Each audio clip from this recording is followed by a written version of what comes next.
Well, hello, everybody, and welcome to the Digital to Dice podcast. I am Dave. I'm Ron. And Ron, this is episode 200 of the show. 200 episodes we've done. And right off the bat, we got some good news. In episode 201, I have a brand new host. Ron's out of here. What? Thank you. I'll be taking Ron's place. What a time to find out, Ron. Screw you guys. I'm going home. Oh, of course, we're only kidding. We're having a good time here. Episode 200. Oh, shucks. The Digital to Dice podcast. We have a couple of guests on here tonight. Bringing them back out of the bullpen one more time. The creator of Pro Strategy Football, Kerry Batts. Thanks for coming back on the show, Kerry. Hey, thanks for having me, man. Always good to be with you guys. And we got a whole bunch of stuff to discuss with Pro Strategy Football tonight, as the new release just come out a couple of weeks ago, I think it's been, or maybe a month ago, but we'll talk about that. And we have also Mike with the truck here, who likes calling me while I'm at Friendly's having my breakfast. We always did a live FaceTime. That would have been great. That would, if I was by myself, I would have done it. I would have been sitting there having my fribble and my milkshake at Friendly's. That was funny. But Mike from the truck is one of the modders in this game, so we thought we'd have him on too, so we can talk about the game and the modding, because this is one fantastic game, and but the mods really kind of push this game to its limits and make it really, really fun to play. Before we get going, ways to get a hold of us: digitaltodice.com is the website. digitaltodice.com. 978-751-DICE is the text line. digitaltodice@yahoo.com is the email. And over on Facebook, facebook.com/groups/digital2dice. So with all that out of the way, let's get right in. So I guess, Ron, congratulations. 200 episodes. 200. That's amazing. You know, and again, we tell the story many times how we started this out. What was it 4 years ago? Yeah, 4 years in July. 4 years in July. Yep, and we just started to talk about games and didn't know where it was going to go from there. And next thing you know, a year went by and 2 years went by, and we just keep doing the show on a mostly weekly basis, and we try to come up with fun topics to talk about and have really nice guests like we have on tonight, so we can talk about the games. And for two of us who really aren't football people, we had Dave Cook on for episode 100, and we have Kerry Batts on for episode 200. Right? Yeah, cheapest, right? We try to save the episodes like that for the really good guests. I'm only kidding. All our guests are really good. I love having them. I love talking to the people that make the games. I like talking to the people that even play the games. Because that's what makes it fun, is just talking to people about doing what you like to do. So all right, so why don't we jump right into things here? So I got my notes here, and if anybody in the chat room, if you have any questions for Kerry or Mike about Pro Strategy Football, the new release 2024. So Kerry, let's start with you. What's new with the Pro Strategy Football 2024 version? Well, quite a few things on the career side. One of the big things is the fact that when players are cut, they're no longer just retire automatically. They're in the waiver pool, so they can be picked up that year or in subsequent years. Another one of the big things is that you can change coaches at any time during a game. That's fun to do, because you can take over. I played around with that a lot. Isn't that fun? Yeah. Yeah. You kind of, and then one of the other big things in both career and season play is the ticker. The sports ticker. I don't know if you guys have had a chance to try that out or not. Yes, I have. Yeah, and that's very fully configurable, of course. And we added more sliders for handling injuries and fatigue. And one of the big things I wanted to do this year was to improve the AI. The AI has improved each year, and it's funny because I got a negative review this week because someone says your AI must be cheating. I just had to reply and say, I'm sorry you think that, because it's been a hard effort with a lot of input from a lot of people to improve it to the point where it's good enough that you think it's cheating. Because it's dramatically improved over the last couple of years. I'm doing a football replay for the first time in a couple of years and using Pro Strategy Football as opposed to Second and 10 Interaction PC to do it.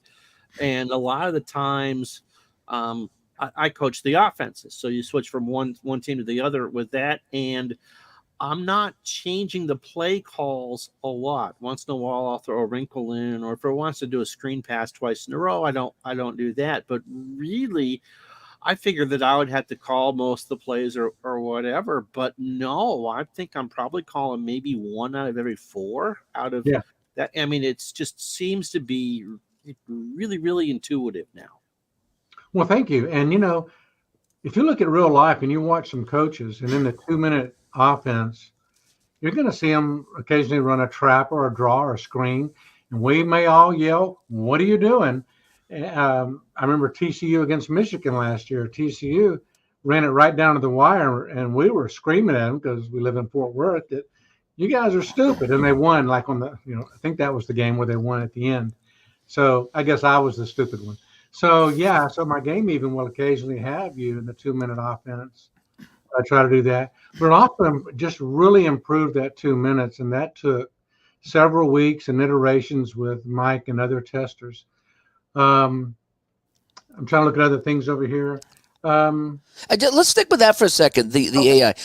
I have found with this version, and not that it wasn't true in other versions, but I found more so in this version. I really feel like my decisions and play calling make a difference, or more. I should say more of a difference, because I'll be. Ron was streaming the other night, and he was just running his test game. I said, Ron, run a reverse, right? And said, run a reverse. The computer will never expect it. He ran a reverse and he got a touchdown, and it was hilarious that we did. And I do that too. It's like, okay, do I call a draw here? Do I call a screen pass? And sometimes it works and sometimes it doesn't, but it feels like I can really coach the game and enjoy it. And there's the risk and reward, and I just feel like in this version here that my coaching,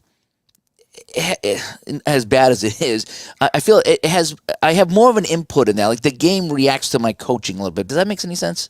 Yeah, in fact, working on the engine was one of the big things this year too, because I don't know if you remember, but last year I responded. One of the requests going into last year's version was people wanted the quarterbacks to run more.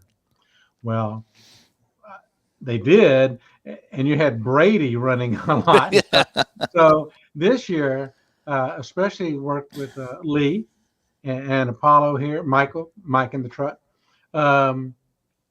And we had to go through iterations because you wanted to be able to have someone like Cunningham get a lot of yards, but his yards are different than the yards that someone like a Tarkenton or Staubach may get. And so it was, again, several weeks to get that done better. And in the process, we also wanted to have players swapped in more, wanted to count fatigue more. The actual number of players, the number of plays that you play now is historic. If you beat a guy to death, it's going to start showing up. And if you don't rest him, you're going to pay a price for that. And so yeah, the engine was another one of the things that was revamped this year with the AI. How do you design a game that, because of the mod community, now handles 83 seasons and many, many, many styles of football and get it plausibly right? Well, you hit on the hardest thing. And in fact, Lee and I went through a couple of iterations where Lee was focusing on Lee is who? Lee Brenner. I don't know how to pronounce his first name. I think it's And Brian. he's done. He's one of those unsung heroes too that created so many of our past leagues, and he loves history, and so he wanted he was focusing on the 40s quarterbacks, and in the 40s quarterbacks ran a lot, and they didn't just scramble because you didn't pass as much; they ran, and so we had to get that done. But then Speak to the devil. What happened? Oh, there he is. Yes, Hey, Lee. I didn't want to interrupt you. I wanted to say hi to him, but I wanted you to keep going. For the audio Lee. later, he came in and said, "Hey guys," as Kerry was talking to him. Yeah. Well, I hope he heard me praise him because he deserves it. And listen, I've tried his patience because I'm making these changes, and remember, our game is ratings based. It's not. Right. I don't try to exactly replicate a season. I don't see the fun in that. Instead, I try to say, are these players and team ratings enough? Can y'all say hi to Lee? Hey, Lee, what's up with Hello, you? Lee. Lee, we're going to Hi, have Lee. you on sometime, man. We're gonna So do a mod show. We're gonna call it the Mod Squad. that's right. Ah, there you go. Lee, Mike, Dream Teams. So, we wanted Cunningham to get good yardage. We want um, some of the great running backs to have a chance to get 2,000 yards, but you Right. don't want to be guaranteed. You just No. want to have a great chance. And to me, if I play, the Dolphins who went undefeated, 72, right? Yes. Correct. Then I should have a better chance of going undefeated with them than with most other teams. Uh, but it shouldn't be a guaranteed or it's no fun. And like you said, Dave, your play calling should make a difference. Injuries make a difference, penalties, weather. So because it's ratings based, you're going to get some variance, And if we can keep it within 10, 15%, to me, we're doing our job. So there's, of course, a great divide in the community. There are people who are accuracy, and they look at this game and go, "It's rating based. Can't possibly do what I want to do because I want Eric Dickerson to run for 2,154.2 yards, and there's no variance in that." So for those, I mean, just because it's ratings based doesn't mean it's not accurate. It's plausible. Right. I mean, that's the whole point, being plausible, right? Right. Yeah, exactly. And I get that criticism occasionally. I just feel like, be glad there are plenty of choices out there. There are games that try to do what you want.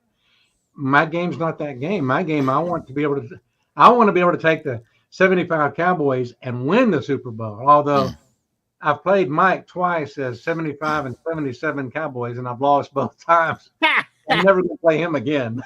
But don't forget, I built the mod. Yes, I know its intricacies. Yes, as a Bengals fan growing up, I know who created the mods for those teams, Mr. Pittsburgh Steelers fan. That's right. It depends on the season, sir. Okay. Hey, Depends on the season. The one thing we talk a lot here on the show is fun versus accuracy, I guess you'll call it.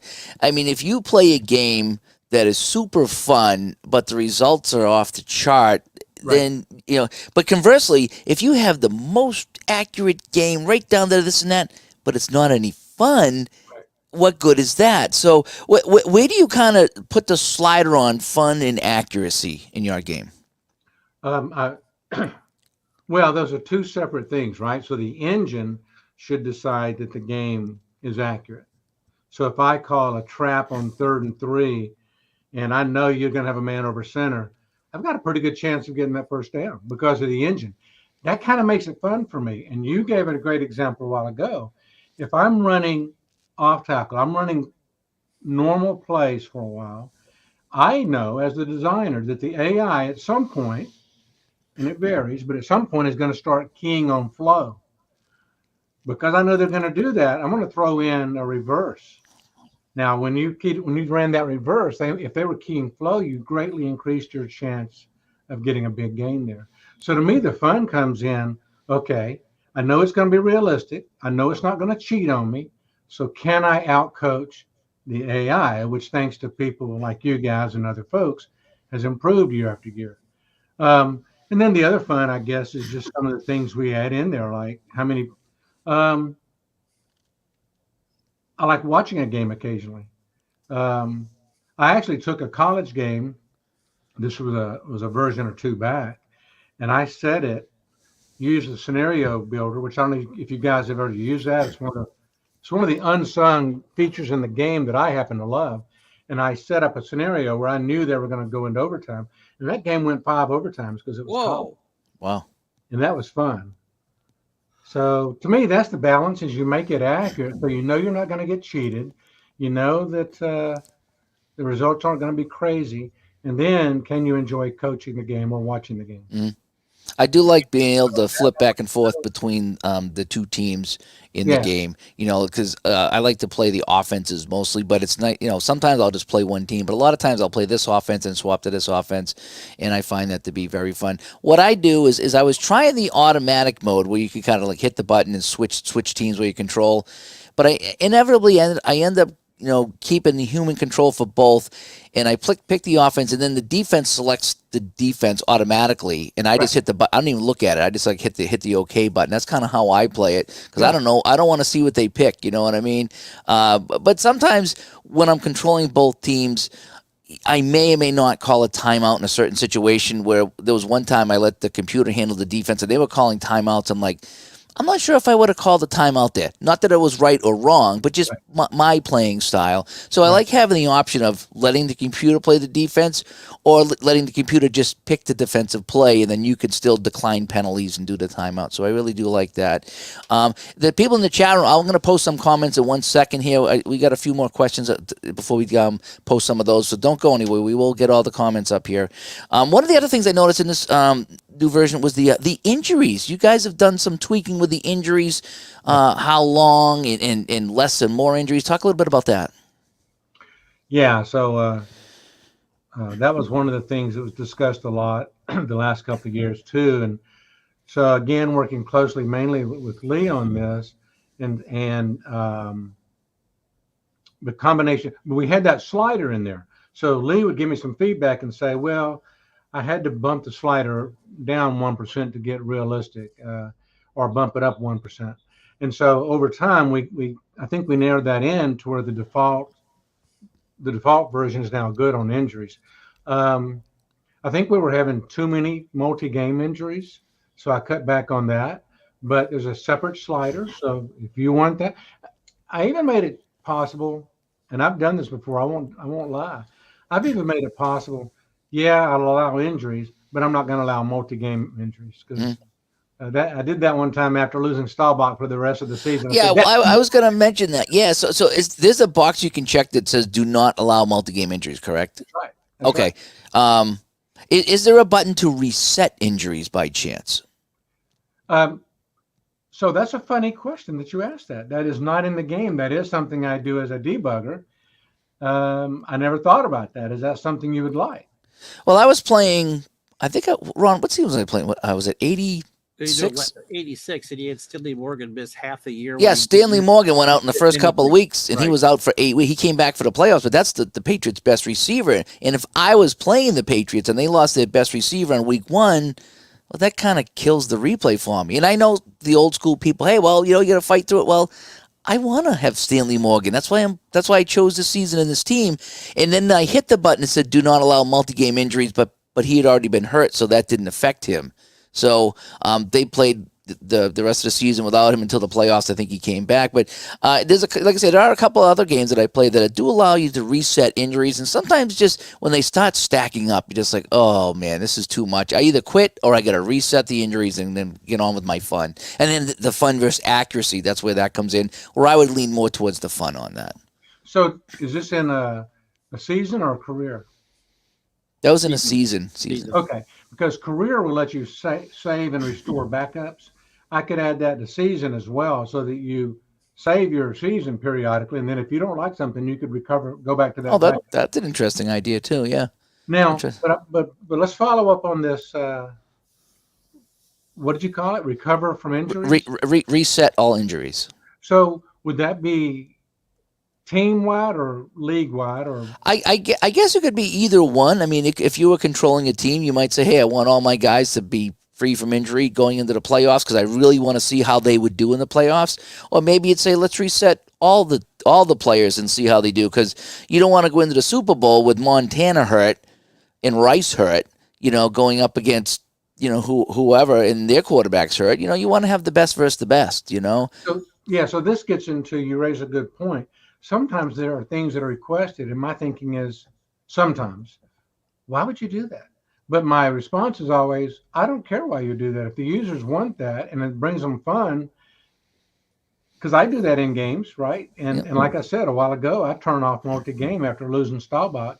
And something I want to add, because one time he retired on me, I want to add the ability to unretire players. Yeah, because you So start turning it into a sandbox, which yeah, is so fun when you just control everything in a game and well, just about everything. Like I say, there's a hockey game I play, and I keep telling them you need to get me the ability to tell guys not to retire because I want Gump Worsley playing until he's 50. yeah, And not right. retire when he's 43 or 44. I want to keep him playing, and he retires and I can never get him out of retirement, So I'm like, you need to give me an option to keep, like I say, keep the guys playing, I will add both of those things for next year because There you I've go. already thought about the one, and I love the idea on resting, resetting injuries. Okay. Okay. Let me see. Mike, what's the challenge in getting a decade or an era of mods made? Because the game doesn't ship with all the mods for legal reasons. You and brag on the people who are on the teams with you doing this. What's the biggest challenge in getting those mods ready for a new version? Well, there's there's multiple things to consider. When we build the mods, we want to be as historically accurate as possible. Mm-hmm. So um, I used to build mods for other games, but now a lot of stuff's already online, like Pro Football Reference and FootballDB.com, but it's short for FootballDatabase.com.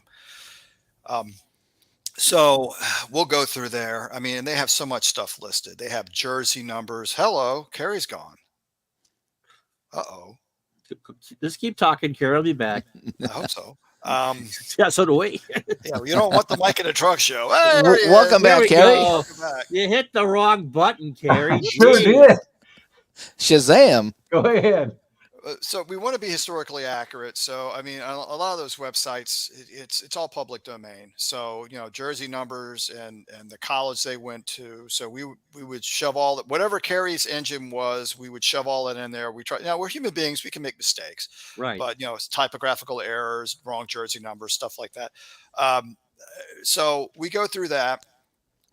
Lear Dream Teams, who's a big unsung hero, those guys have through the years been involved in the graphics, and they have built some absolutely amazing graphics. I mean, and they're like nailing stuff, the way the stadium looks, if it's got the old baseball diamond in it, what the end zones actually were, the midfield logo. And for those who are unaware, I don't know if it's in this year's version, but last year and the year before, we threw in Easter eggs. I talked to Lee about it, and we threw in Easter eggs. Like, for example, if you play the '68 Eagles in the snow, if you watch long enough, eventually when the camera's scrolling, you will see Santa Claus running for his life and getting snowballs thrown at him, like when they booed Santa Claus in 1968. So little things like that we added as just little Easter eggs. And we were waiting for somebody to pop in and say, hey, look what I found. I found an airplane crashed in 1976 Baltimore in the stands, because that actually happened in a playoff game. We were trying to do that discreet, but nobody got hurt in real life. Otherwise, we wouldn't have done it. But like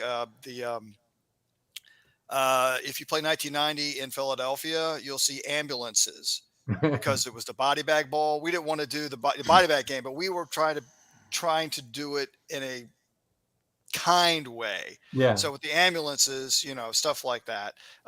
If you play the Cleveland Browns in, was it 2001? And the right end zone, there are beer bottles from bottle game. Yeah, the bottle game. So Yeah.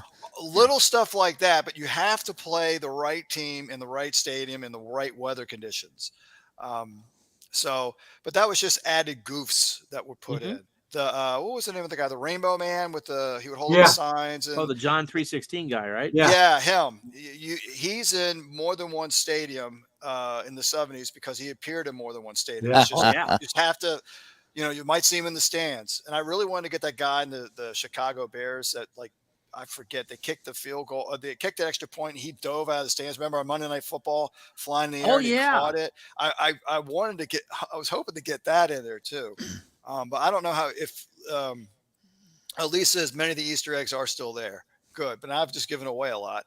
So snowblower game. Yep, there is. Since you mentioned it, 82 New Patriots. England. Yep. You see a snowblower on the sideline. I really wanted Lee to draw a line that would be a curve at whatever the given yard line Oh, was. that would be Snow. hilarious to have Yeah. that. I thought that would have been really, really funny. He put a snowblower. Same thing, but you have to catch it. That'd be more obvious. But anyway, when it comes to that, we were looking for historical accuracy, and as Kerry said, his game is rating based with one exception. He actually uses actual stats for special teams: kick, That's punt right. returns, field goal kicker, punter. And so we actually, unless we made a a typographical error, we put them in there so they're represented in the game. Mm-hmm. That's actually what they did, like a number cruncher. Some people wanted it to be. That's what this is. So I originally just made compilation mods, and Lee and Dree teams. I talked with them. They gave me the graphics, and then Lee started building seasons, and I kept building seasons. And before we knew it, we had everybody from 1940 to now. Nice. I mean, we had kept going and going and going. And I mentioned to Lee, let's just finish it. Yeah. That way it's all there. So when it comes to ratings, though, you can have your opinion on ratings for any given player, but it also depends on the game engine. Because you may think somebody is a 9 and a 9 overdoes it in the engine. So you got to dumb them down to a 7 and it's fine. And people, well, Joe Montana should be a 9. I'm just making up an example. But to get the results, he's a 7. So interesting. Yeah. A lot of playing around to try to get the ratings close. When you do when you rate a season, or when the mod team rates a season, is it based on an all-time number, or is it rated for that specific season? The answer is yes and no. Okay. And here's why. I think Lee and I both wanted to go on an all-time scale to make them compatible so that you could accurately play a team from the 50s against a team from the 70s and get representation. Mm-hmm. The reason I say, and we did that, but the thing is, Lee and I are two completely different human beings. Mm-hmm. So what I do for ratings, he might do differently. So if you play a mod that Lee built and a team of a mod that I built, it may not entirely jive. In the given mods, the single seasons themselves, they're built to do that. Okay. So if it was just one person and built the whole thing, which is just, I mean, it's not going to, I don't see how it could happen, but Lee and I would divide and conquer when building single seasons. So you raise a great question. First of all, I want to step back and thank Mike and Lee and Dream Teams, because before they jumped in, I forget when the first time was, a few years ago, 3 or 4 years ago.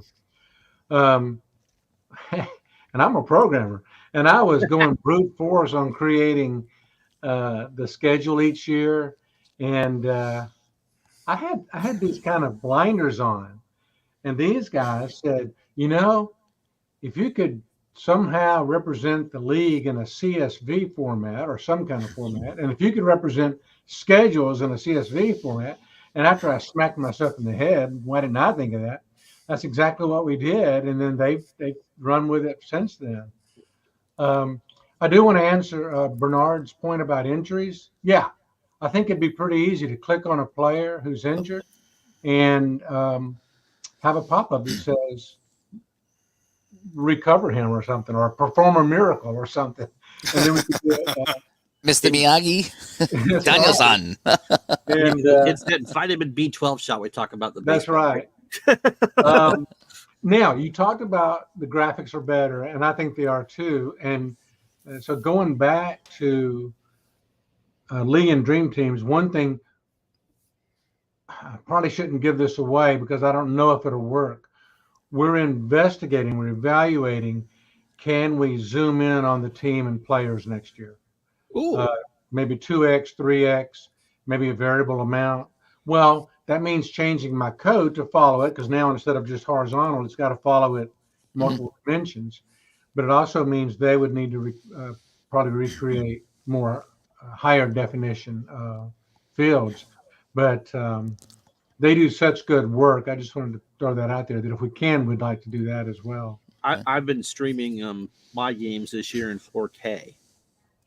So that tells you just how good the graphics are, that it's capable of streaming that in 4K. And pretty cool. YouTube will be billing me for the hours and hours of processing those videos after they are on Twitch. Wow. So, possible future feature, Carrie, we had a blowout game the other day, and someone said, well, can we cut away to another game? Now, I know that the game has the ability to sim games at the same time, or sim games quickly and then reveal themselves. Is it possible to have those games going on simultaneously at the same time? And so let's say you have Oakland and Denver be a blowout, and then go to the Coliseum to do the Cowboys. See, get your good side already, bidding up the Rams as they always did at Christmas. Is that something that can be done? Boy, that'd be a massive undertaking. Okay. So the way I kind of try to do that now is you simulate the first game, right? Right. But you haven't revealed it. Because you haven't revealed it, and because you're watching that ticker, they're kind of going on concurrently, right? Right. It's conceptually. Now, one thing I'm hoping to do next year is, this should be possible, is let you switch to watch that other game for a while. That's what I'm talking about. Yes. So would you be okay with that approach where, hey, I might sim these 3 games, but now that they're completed, I'm going to, from a experience viewpoint, we can treat it as if they're not not complete. And you step in and you say, I want to watch the next several play. Now, that leads into something else I'm thinking about. So to finish that, yes, one of the things I want to be able to do is to switch around and jump into different games. Yeah, because if you're coaching a game, when you come back, you're going to come back to where you left off, right? Oh, okay. Because let's say you're coaching and it's now the second quarter, 5 minutes left, and you go and you watch another game at the midway in the third quarter. Do you want the AI to quickly catch you up, or do you want to take back over where you were, I think it depends. I mean, again, what Dave and I do is kind of unique to your player base, because we stream those and turn them into productions, as opposed to let's pull out the football game and play it. And so when you get a game that's a dud, last week, last Thursday, it was the Vikings and the Bears, and the Bears had the Vikings just absolutely destroyed. I wonder if they did this, Ron. I wonder if, just throwing this out there, so you simulate the games, and so, like I said, at the end of the first quarter, I go to the studio. I go to our Sperry studio, and we check out, the highlights of the games, or at least the scores of the games, because those games have been simmed, so they're done, but you're following along with your game. Would it be possible to sim a quarter at a time? And just follow my thinking. So I play the first quarter. I go to the studio and we see the first quarter results. I play my second quarter. I go to the studio. We see the second quarter results. At the end of my third quarter, it's 45-0. Okay. Now all the other games has been simmed through 3 quarters. I would like to switch out of my game and go coach the Cowboys-Rams game, and then finish that fourth quarter out with a better game than what I had played. So I guess that's where we're kind of getting at. And so I didn't know if it's simmed a quarter at a time that you could switch out, but after you start the fourth quarter, it's too late. It's going to sim the rest of it. So technically, you can do that now, except not using the studio. So let me tell you what you can do, and then let's think about, could we add that to the studio? So right now I'm coaching a game, and I coach it to the end of the first quarter. I then can switch to another game, and my game is saved where it was. I go switch to the second game, and I coach it to the end of the first quarter. I can go reload either game and take over, right? Or I can just say, you go finish it. Now, I think what you're saying is add that game to the studio. The only danger is, that game isn't complete. So, but I'm just saying, so you're playing a game, it's 45-0 after 3 quarters, and you look, and you got the 76 Buccaneers tied with a team, and it's like, holy cow, the Tampa Bay Buccaneers are tied at home maybe they might win a game here in 76. I'd like to go and coach that game. Can I coach the Buccaneers in that fourth quarter to win it? You know what I mean? And I know, like I say, it's asking a lot, but I mean, the ability to switch games, like I said, but you'd have to have that game partially simmed so you could see the score. That's the other thing. So you could say, hey, at the end of three quarters, here's the best game. Let's go. You know how they do that on Sundays? We're going to check out of this Jets game, and we're going to send you over to Kansas City where it's what tied. I joked was for anyone not in the Chicago and Rockford areas, we take you now to Game X. Yeah. And I waited a half a beat and said, and for those of us still in the Chicago Rockford area, here's the next drive. You know? So to answer your question, the game itself is set up so that you could do what you're asking. We just need to think about what is the best way to do that in the user interface so that, and maybe, because, yeah, we just have to think about the best way to do that. Do we want to, because remember, we're not just doing a quarter at a time usually. Usually I'm coaching a game and I'm getting immediate updates from those other games. Mm-hmm. Let's think about it. But yes, I mean, They're just throwing it out there. Yep. but so this is one of those things where I'd love to have, maybe we have starting in a month or two, we just pick a brainstorming session and we pick a topic like this one and think of, okay, I'm thinking of the technical side. You guys are thinking of the UI side. We're all thinking of the UI and the flow. But yes, to answer your question, yes, you could do. Now here's the other thing though. Remember that in season or career play, if I don't like where a game is, I can go reset that game and start it over. So that's if I'm watching the highlights for a game, I'm seeing it. If we're doing it more real time, then maybe I'm seeing what the current state of that game is in the third quarter, but it's not locked in stone because you could then leave and go restart that game. Does that make sense? Yeah, I see what you're saying. You could restart the game, but I was thinking more like, let me go to another game and finish that game out. You know, because that's a better game. And then I'll let the blowout continue. Like, yeah.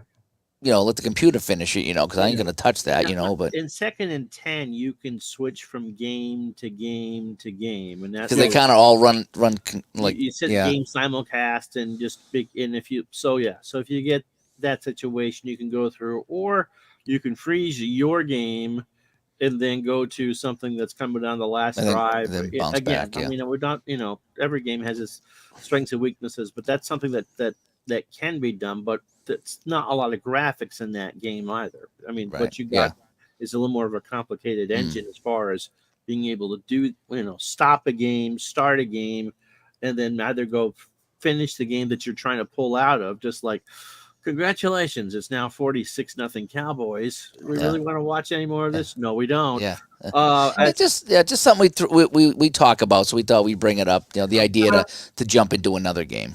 Yeah, and that brings up another point related somewhat loosely to that is because I want to be able to let you switch to other games in the studio to watch them. Now, you threw a wrinkle in there. I like that wrinkle.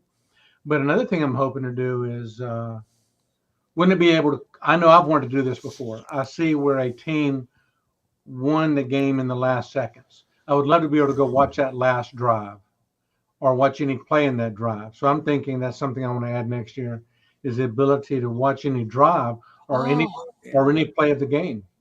Okay. What do you think of that? Yeah. Resurrect Len Dawson and Nick Bonacani for Inside the NFL. Yeah, that would be great. Yeah, that'd be great. All right, here's a big question here that I just came to my mind here. So we got Mike. I'm going to have this question for you. When you buy the game, okay, the standard Pro Strategy Football game without the mods, what do you get? And then what do the mods do for that game? Because the mods are a huge part of it. So someone that's thinking about getting this game, they just buy it and they just right out of the box, they play it. What do you get? And then what do you get with the mods? Okay. Sure, I'm not muted now, am I? I think I was muted. No, we can hear you. Okay. The game comes with a 32-team fictional pro league and a college league. Now, with that, you can do your own pro or college, single season or career. What we offer as modders are historical up to now seasons for free. Now, I do see in the text somebody asked any plans for XFL or USFL. The USFL is actually available. Yes, Mr. Hunter. The USFL 2 seasons, was it 83 and 84, are actually available on the mod site. Someone 1 or 2 years ago made the XFL. It has not been renewed. That's like a 2022, 2023 version. And someone asked, since we're talking about, so we offer for free um, every season from 1940 to now. And I will say this season, we hadn't even had a chance to work on it, but there's a modder named Gigi Donovan who allowed us to post on our mod site a link to his modern day mod so that we were able to at least offer everybody something. And thank you, Gigi Donovan, whoever you are. He gave us permission. We either get approached or we ask before we post anything on the mod site. But you get the season, you get the graphics. It used to be you got the schedules, but the schedules Kerry now has in his game. So unless it's a unique schedule, you're actually getting the schedules now with the game. Okay. Okay. So and So if I just buy the game and I don't put in yes, any mods, right. can I play 1982, 1983?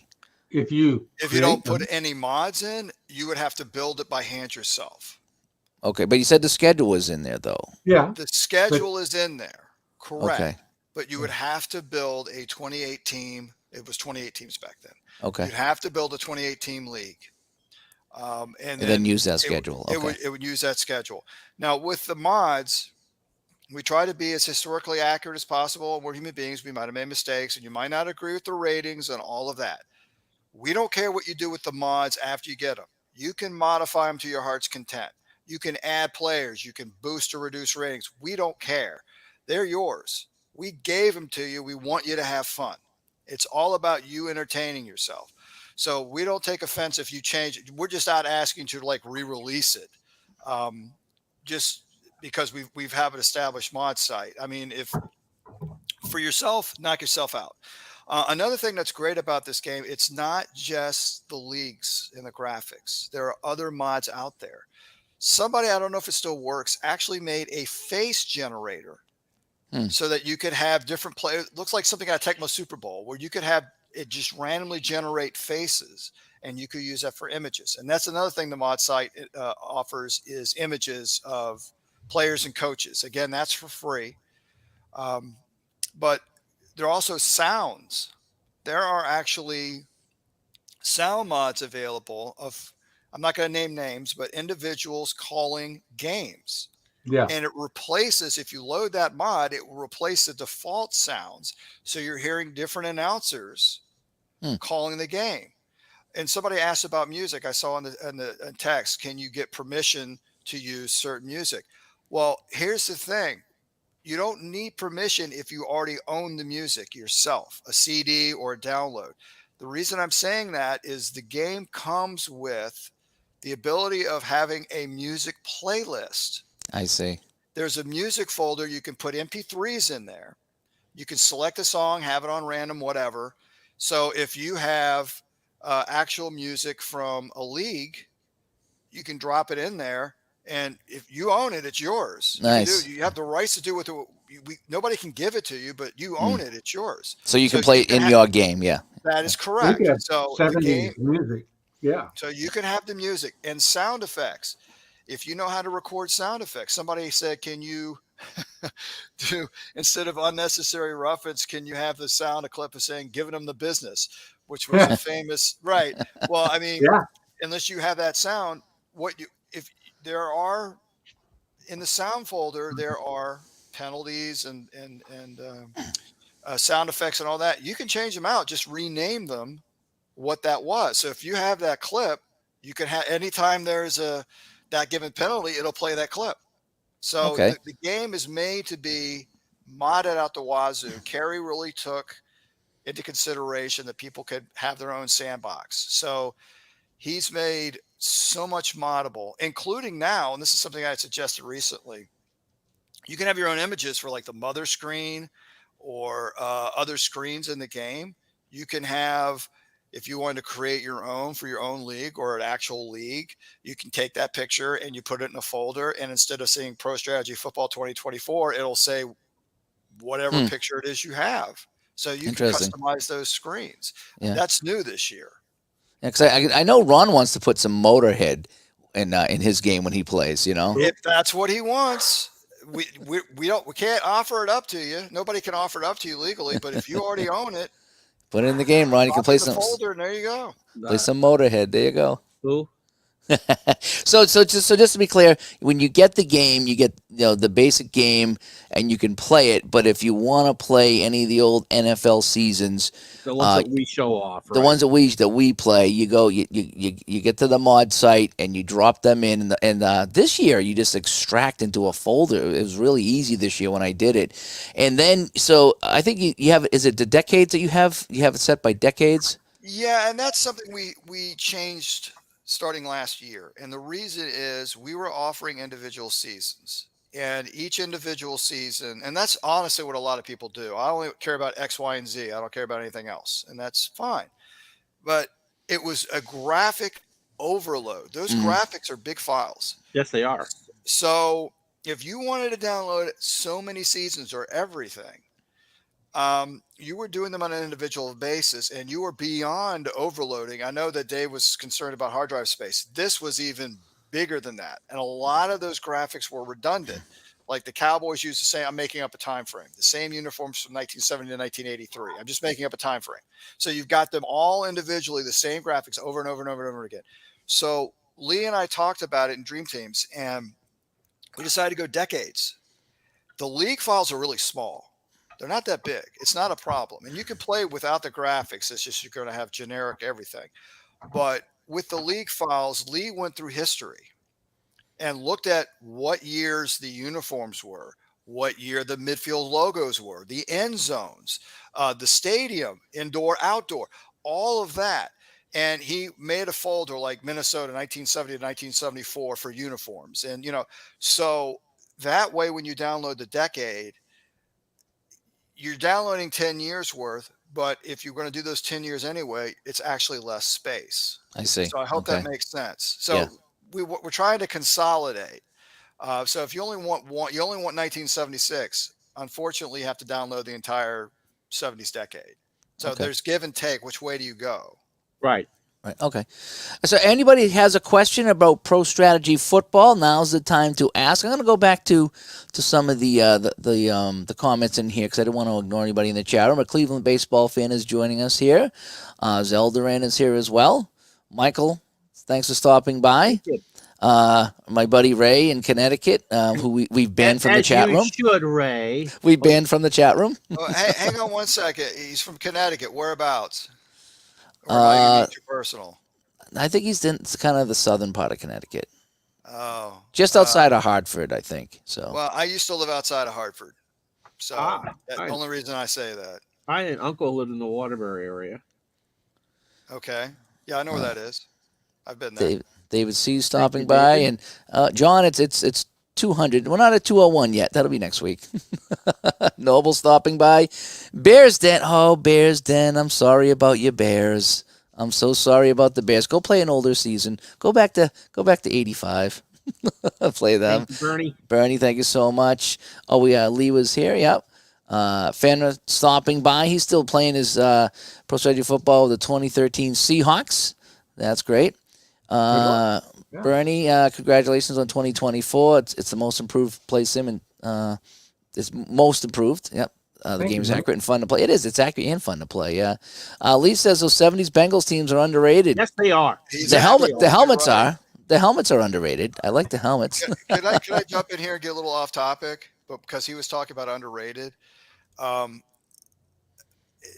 it's funny. People comment on how good a team is.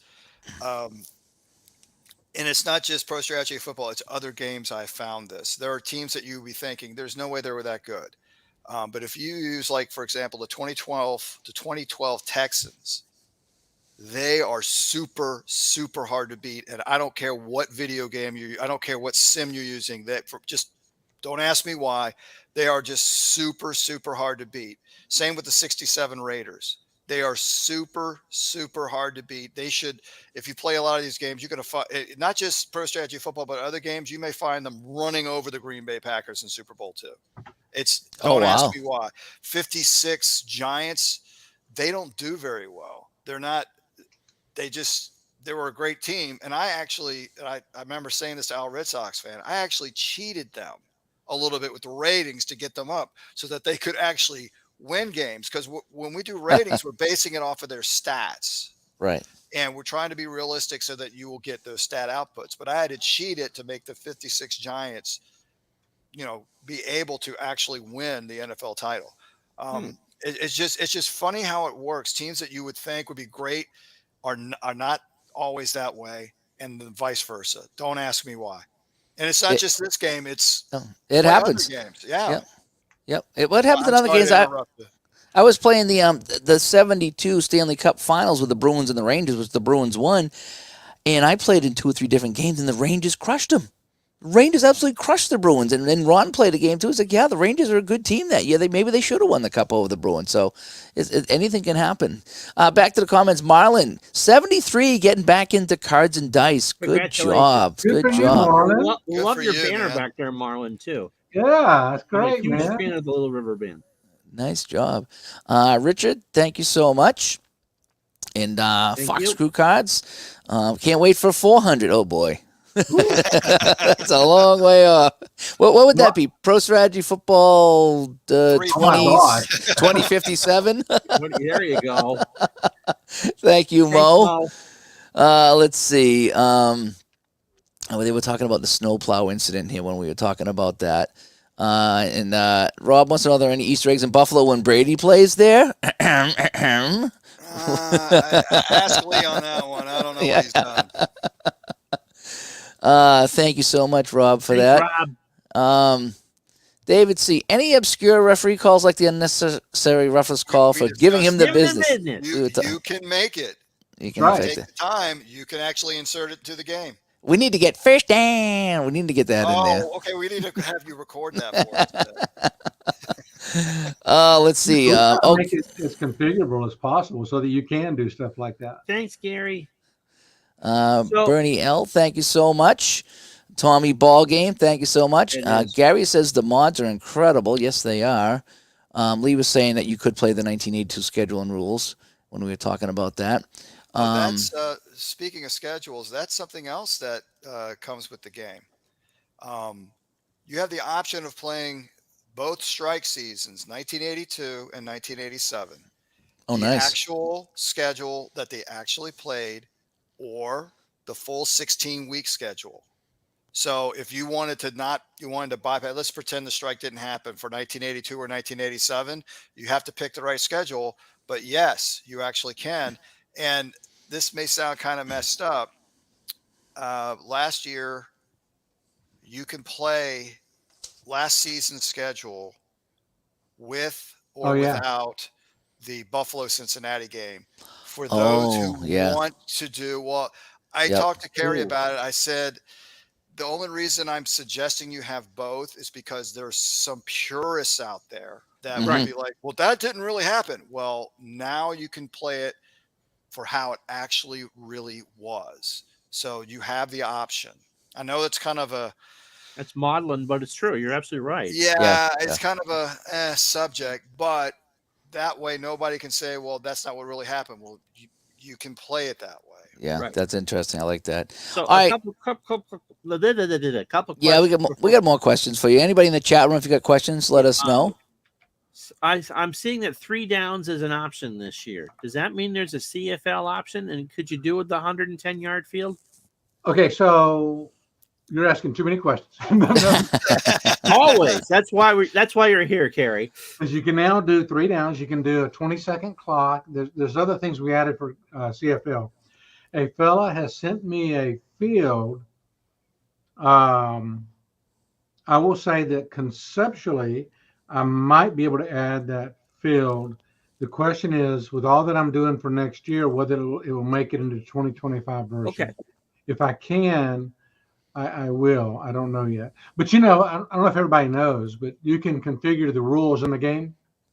And if you've never messed with that, you really ought to pull it up and click on Quick Set to see. I mean, it's broken down well over a dozen different rule sets. NFL 1948, USFL, Show that Canadian. off in my first look video. So we do have video of Okay, everything that you did with that. And so now it's not perfect or complete for the XFL, USFL, and Canadian.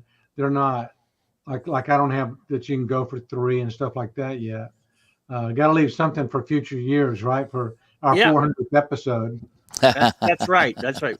The other thing is, can you take a couple minutes while people put in their questions and explain the difference between career mode and single season? Because Dave and I just do single season. So run through what career mode is, please. Man, that's a great question because I find myself, I play all 3. Sometimes I will just pair up 2 teams in exhibition play, but I love playing single season. I'll take a season that meant a lot to me, and I'll just play that season, and I might play it over and over again. So in single season play, at the end of the season, you're done. You can play it again. Now in career, what happens is your players now age a year. Some of them may retire. There's a draft for the upcoming. So basically, let's say you don't have to have a favorite team, but let's say let's just follow Denver. And you start off with the way they are in that league. Let's say you start with the 1982 league, just throwing one out there. Mm-hmm. When you go to 1983, you now separate yourself from history because now there's a draft, there's free agents, there's waivers, and so forth. And players, like I say, will retire and get now. So that's the main difference. Now, let me stop you right there for a sec. Sure. So let's say you finish the 82 season, you get to the 83 draft. Is it the real 83 draft, or are we drafting fictional players, or combination of both? Or okay. So currently, it is a fake draft. It is so you can't take Elway with Baltimore. Well, you can, but you'd have to edit it yourself. Okay. You would have to, because you can do that now. You can the draft pool is a CSV file, and you could go in and put Elway in there. Okay. Now, we're in talks about possibly creating some historic draft pools, but something else I want to do for my personally is I want to change it so that the leagues can actually change format over time, so they can go from 24 teams to 26 to 28, and then I want to go an extra step, and you know me, I take the 1975 Dallas Cowboys, right? I go to 76, and the normal flow would be I go through the draft and so forth. What I want is a separate option and say, skip the off season. I want to go load the 1976 league and make that part of my career. So It's kind of like encyclopedia mode, right? So I would have this 1976 version of Staubach now, the 1977 version. In 76, I would have Dorsett. So that's a long-winded answer to your question. Does that help? No, it's not at all. It's, because I see people, the modes there, and just wondered what the difference was. So theoretically, so is it possible to be completely fictional from the start? So let's say I wanted whatever the league setup was, let's say AFL, NFL. And if I wanted to start with like 1965 AFL and have that, could I start with something completely fictional, just using those names and colors and all that, but not having Namath or Snell or any of that? Absolutely. In fact, this year, one of the things I've done is I've made it where you can build a career with as few as one conference and 2 teams, or as many as, I believe it's 16 or 20 conferences. Whoa. And 140 teams. So that gives you the total flexibility. And in fact, folks love to take Dream Team's MFL mod and play that. One of our other guys, Gary Sorrell, Samgar on Steam, I think he plays a 6-team league. And so he has a career with 6 teams in it. So, yeah, you got that complete flexibility. Someone asked that I have a vision to make it different from Madden. I'll be honest, I've never really played Madden. I've tried Madden.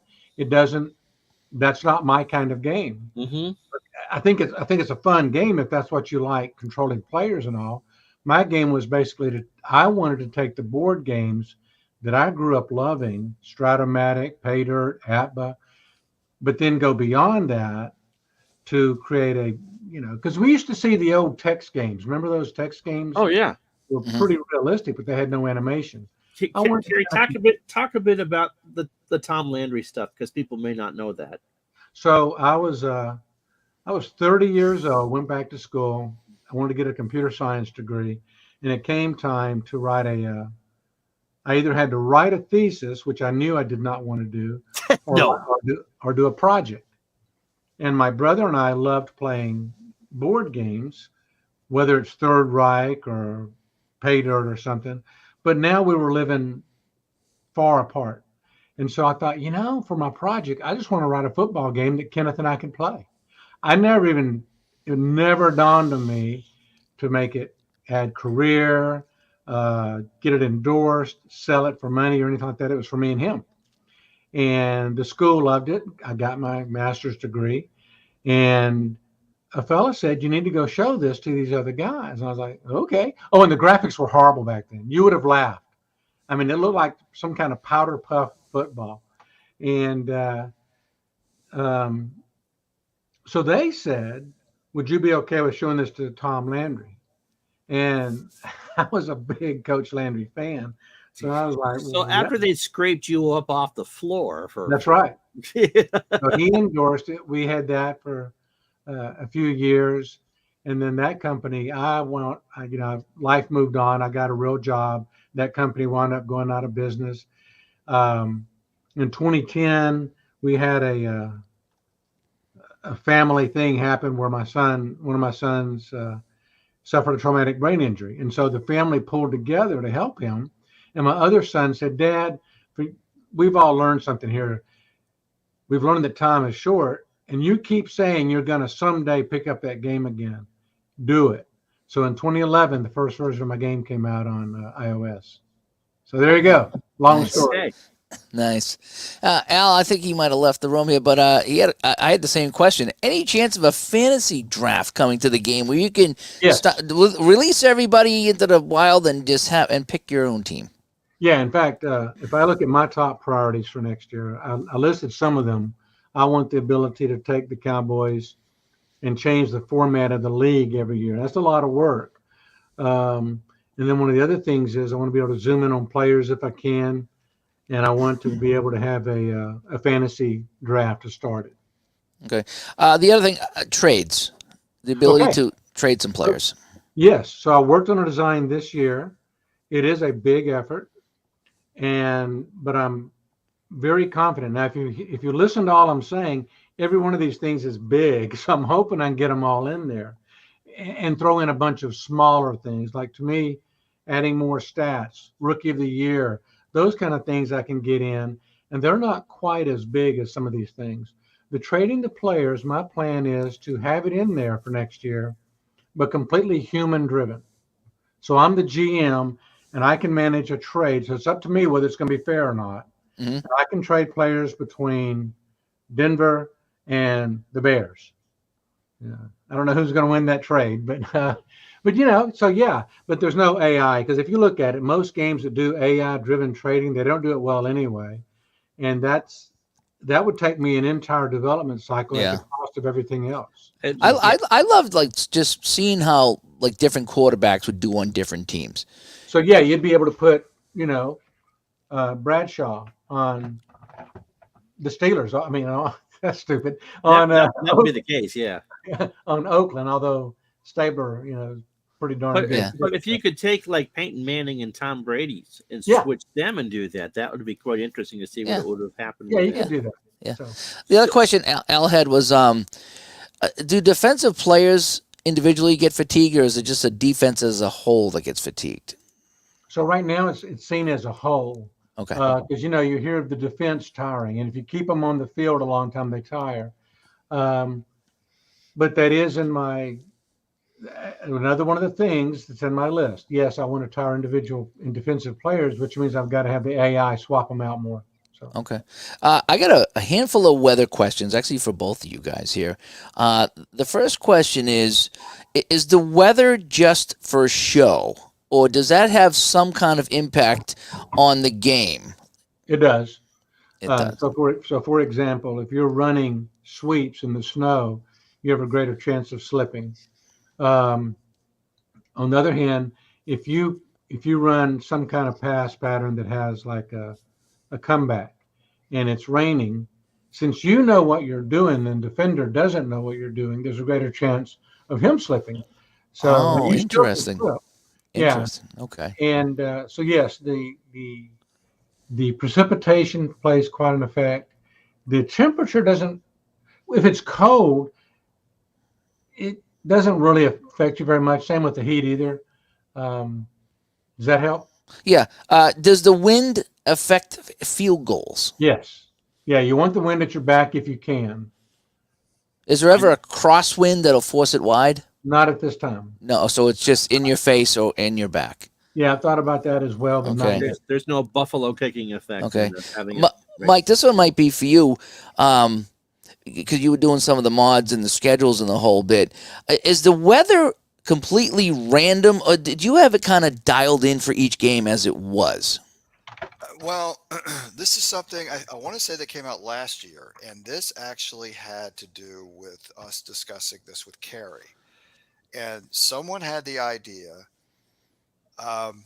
because the game is now lists every single month, January to December, in case you have a summer league, for example. But going through regions, the investigation was done and presented for this area of the country in these months. Here are the normal weather conditions, and here are the normal temperatures. So all of it, with the exception of it being a dome, it's normally, I guess, 70 degrees and no wind. That's actually part of the game, dependent on where you are, In the time of where year. the home team is taking place, and the month of the year that it's taking place. So Yeah. in September, it's probably not going to snow, but if you're in New York, it's more likely to snow. Okay. So what I'm kind of getting at is if I played the snowplow game with Miami and New England, there's no guarantee that it'll be snowing that day. No. You It can won't, make it won't take the actual weather. It doesn't. Do Okay. that. It I was takes just wondering if you put in that today it rained, today it snowed, today it was cold, Well, today it was no, hot, today it was no, windy. no. Okay, that's just a weather question that I had. Yeah, Hey, Dave. but like I think Carrie was going to say Yeah. this. If you can, there's the customize button. You can Yeah. go in there and say it's a blizzard and it's Yeah. super windy. Oh, So before you the can- game? Yeah. Yeah.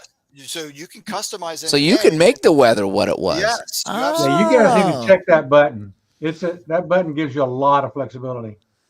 Ah, I didn't know that. So you could, whatever that game was, you could say, okay, we're gonna put that weather in, manually. Okay. I love okay. to make it snow. I can create a scenario where, okay, it's snowing. There's 2 minutes and 20 seconds left. I've got 2 timeouts and I'm down by 4 on my own 20. Can I pull it out? So I see. Okay. He has a really interesting post. He put the snow percentages in the mods are taken directly from the National Weather Service data. Interesting. Okay. Yeah, no, I knew there was kind of in there, but I didn't know how crazy it went. Or maybe there was a handful of games that say, okay, yes, this was the crazy rain game in Tampa Bay. So but that's something you can put in yourself. Okay. Right. I had a kicker one time. I believe his long was 55, and I think I hit a 57-yard field goal. So it is possible. Watch that stream. So It's field goal kickers can, on occasion, hit longer than they're long. Correct? right. Okay. His percentage will be low, but you can do it. Okay, good. When we were talking about old seasons and probably more running, do the running backs, is their fatigue different because they ran more back in the day than they did now? Meaning that if I'm going to run Jim Brown 55 times, he might not get as tired as the guy today that runs 55 times. You know what I mean? Because it was more run heavy. So the run is more durable back then in the game? That is something that I know Lee was big on. Right. With the older seasons, 40s, 50s, and the like. And I'm not the one to accurately answer that question. Lee would probably be able to do it, but I know he worked with Kerry on that, in that they were trying to figure out. I forgot what the setting was, but for those older leagues, they are going to run more. Yeah, stamina and durability. Yeah, stamina and durability to allow for those players who did run a lot that they will not be realistically as fatigued as those who didn't, to try to keep realism afloat. So that was something that Lee was heavily involved in with Kerry. Yep. Okay. Another question I have.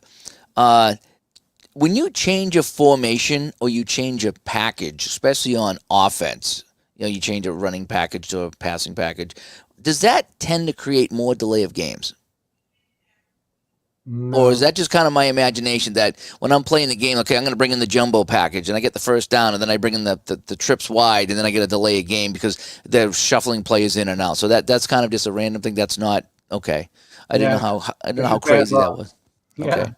Yeah. And that brings up a good question. Something that's bothered me before, and I've talked to other people who computer scientists and said, sometimes I get into these things where I'll get like 4 penalties in a row. And is that just a function of my random number generator? And they said, yeah, but it's realistic. They said that happens. So don't try to fix that because you're doing the wrong thing. So it happens. Lee says it's the stamina rating that he altered depending on the back. Okay.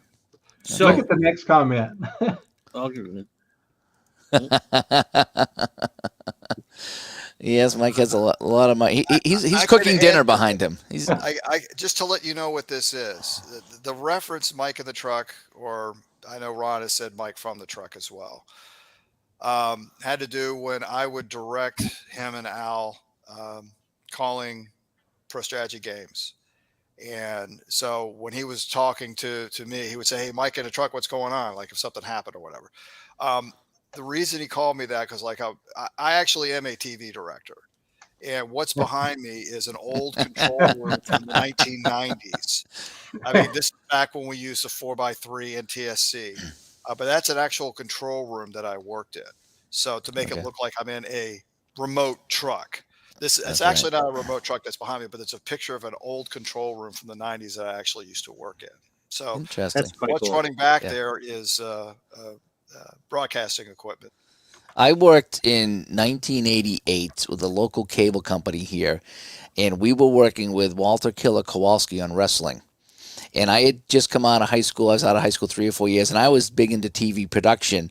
And I went into the local cable place, and they showed you how to use all the stuff. And they took all us newbies out to do this shoot with wrestling. And we had to use, it was like Genlock to sync the cameras and things like that. That's how long ago that was. And I would be the guy in the headset, and Kowalski would say, the guy in the red tights is going to get thrown out. So I'd go, camera 1, red tights, and then I'd punch the button for camera 1. That's how old it was when we did that stuff there back in the day, late 80s. You know what a Genlock is? Interesting. Yep.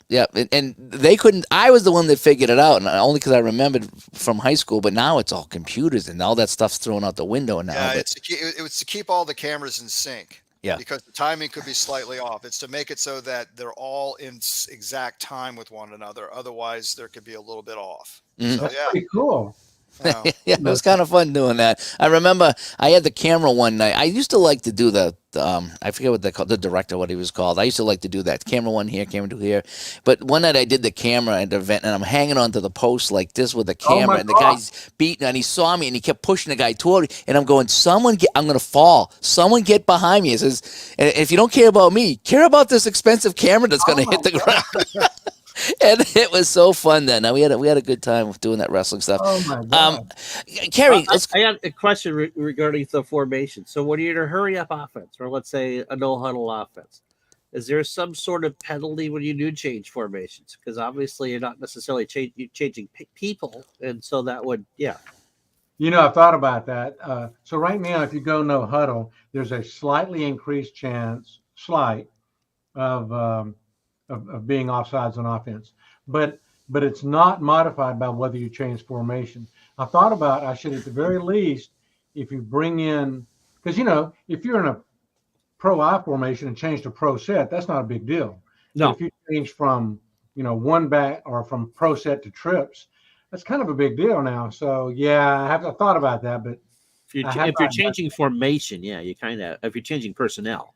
Yeah, that's a good point. In fact, real quick question. I'm thinking about adding more packages next year so that I think it would mainly affect defense though. So if I bring in a nickel defense, that you would actually decide, well, who's my nickel back and so forth like that, instead of now the AI kind of assigns those. Is that something worthwhile doing, you think, or? There are people who probably who would like that. Yeah. Yeah, Okay. another thing I think I've seen people ask for this, and I actually supplied Kerry with this last year, and actually have a video of John Madden demonstrating it. Is the four Oh yeah, six that's defense? right.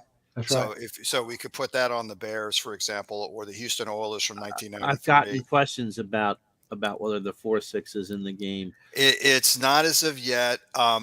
In this game, along with other games that I've seen, excuse me, along with other games that I've seen, they just use the 4-3 for that setup. So But the that's what five, we did. We did for that. And another thing I pitched to Kerry was the grits blitz, which is Yeah. basically 10 men on the line and one man. We would put that in the mod for the 77 Falcons. So just a one but the time. 5-2 is in the game. The Yes. 5-2 is in the game. Yes. Are you gonna have the tush push? Yeah, that's become very popular lately. Yeah. Yeah, I guess you could have I that. thought you weren't allowed to push your own teammate. I thought that was a Do it rule. this year. Maybe you can't pull them. I don't know. I I, thought I remember a video of Refrigerator Perry grabbing a running back and throwing him in the end zone. yeah. His own guy, and they were Yeah. like they flagged him for it. But now you see people pushing their own guys all the time. And Well, I didn't think you could do that. Terry will tell you that once Jerry Kramer did that in a football game in the late 60s, and anyone could do that then, right? That's right. Wasn't that the thing with that Kramer pushed up, helped get Starr over the goal line or whatever it was in the Ice Bowl? I hate to say I don't Back and remember. I look at don't the remember all the footage. specifics. I just know they lost the game. If people have suggestions on formations, because there are people who are old football aficionados, and we're not talking just 70s, but 50s and 60s, and they'll send us messages, and I don't remember, I wasn't alive then.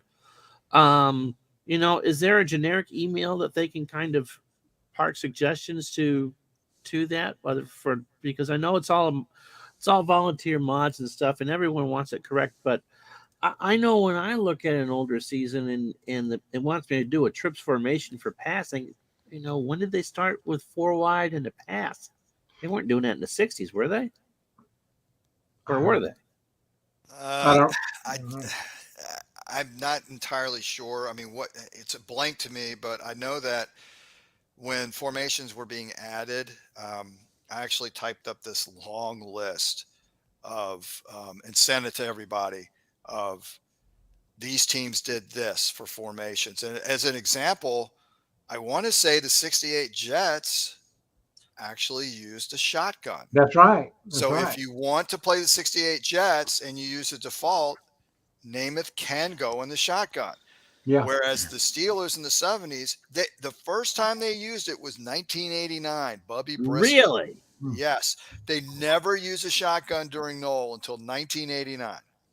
So the Wow. default, now, of course, we made to make mistakes here and there, of course. But, I mean, I think Kansas City, the Chiefs with Len Dawson 1 or 2 years actually did the shotgun. So that's actually we looked all this up. That's actually put in their playbook. The If you're using 78 those Chiefs ran a single wing. I don't know. I don't remember. I'd have to I, look I, it I up. only I'm not reason, disputing you. yeah, weird, but yeah. The One only other thing, team that I remember using the shotgun when I grew up, obviously, it was the Cowboys, and it was really weird. It was out of the shotgun. I do remember the Houston Oilers using it, and they called it the Bullet. It was Houston did the Bullet, Dallas did the shotgun, and then over time it all became shotgun. But I do shotgun. remember Houston, and I don't know what year it was. It must have been Was the it 70s. 1970? Like It was literally in the 70s. 1970? Well, when Because I seem to Dallas did it, remember yeah, that Dallas when I did it was doing first. research. And then there was Houston that did it, and I don't know who the Houston quarterback was, but I think they called it the Bullet. That's what the announcers called it. And then eventually everyone started doing it, and it was just went to the shotgun. But that sticks in my head for some reason that Houston did it, and it was called the Bullet. And I could be very, very wrong with that, but I thought that was the other team that used the shotgun back in the I, day. I wanted that rings a bell to me. I could be wrong, but that might be part of it. When I had this grand list, I'd have to go find it. Right. But not just shotgun, but other plays. And Lee told me about something. I forgot what the formation was, but it wasn't in the game. But it was something that was commonly used in the 50s. And he said that's very close to the pistol. So why don't we do pistol formation for that? Because it looks almost the same. So I mean, we used what was with the game engine. I mean, technically, it's not the pistol. I forgot what it was. I'd have to. It's been a while, um, but it works. So I mean, it's a different name, but Houston was Stabler. That'd have Oh been wow, 80. so that I was don't in know the if it was 80s. I don't know if it was Pastorini that used it, but I remember Houston using it, and I was like, maybe it's just a Texas thing because of There Dallas and was one Houston. year like one team. I want to say Houston. Maybe it was 1970. I could be wrong. Actually used it. Here we go. Lee said the 40s teams used what looked like a pistol formation, and the quarterback would run out of that formation. Thank you, Lee. I knew it was something like that. So Lee was like, I'm actually putting pistol in there so that the formation is at least there, and then you can have the quarterback run. Okay. There was a question here that someone posted that I wanted to see. Is there a home field advantage built into the game? Yeah, so that's something you can turn on or off um, in the settings, and it's not there in a championship game, but in other games, it's there, and it's a very slight thing. I don't try to have anything be overwhelming, but it slightly affects a few things like recovering fumbles, that kind of thing. Okay. And let me see. There was someone here that would If I could love add to that, CFL Yeah. teams down the line. So that was another suggestion. if I could add to what Kerry was talking about, what was the topic again? I'm sorry, Kerry. On the home Home field field advantage. advantage. Yes. Oh, yeah, thank you. Yeah, with that, that was something that we had suggested to Carrie. At first, Carrie was like, "Let's do home field advantage," and I actually, so there is a rating for home field advantage. And what we modders did was, if you went undefeated at home, the highest rating is a 9. So you got a 9. Okay.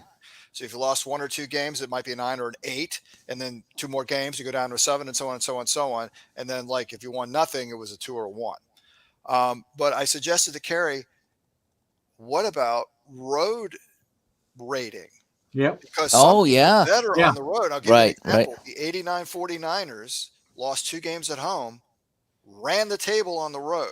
Interesting. So Yeah. can we do it both ways? So there actually is a home and away rating. So like the 49ers are a 9 at home and what an 8 on the pardon me, an 8 at home, but a 9 on the road.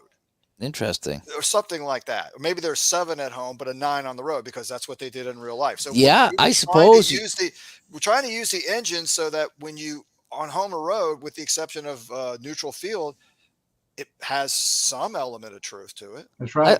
I like that because there's some teams that like the horrible teams that would win a couple games at home, but they would go winless on the road too. So you would have to have a really bad road rating to that as well. Kerry, we weren't you earlier. We were talking about how you wanted to include the ability to see every play, so you could watch a drive play out and replay Yeah. that. And okay, one thing I was thinking about that was on my wish list was the option to save a play as a highlight. I had a crazy play. It was like a third and the quarterback and he got sacked. It was a huge loss. It was a big play in the game, and it didn't save it as a highlight. And I wanted to show that off at the end of the game when I say, you should see this crazy play that happened on third and whatever it was. And this was the key play in the game. And when I went there was no highlight for it because it wasn't a score or a fumble or something like that. But so I was like, boy, if I could have hit a button that said, save this as a highlight so I could show that off, that would have been great. Yeah. So if I do what I'm hoping to do, you would easily be able to go back and watch that play because since you'll be able to watch any play.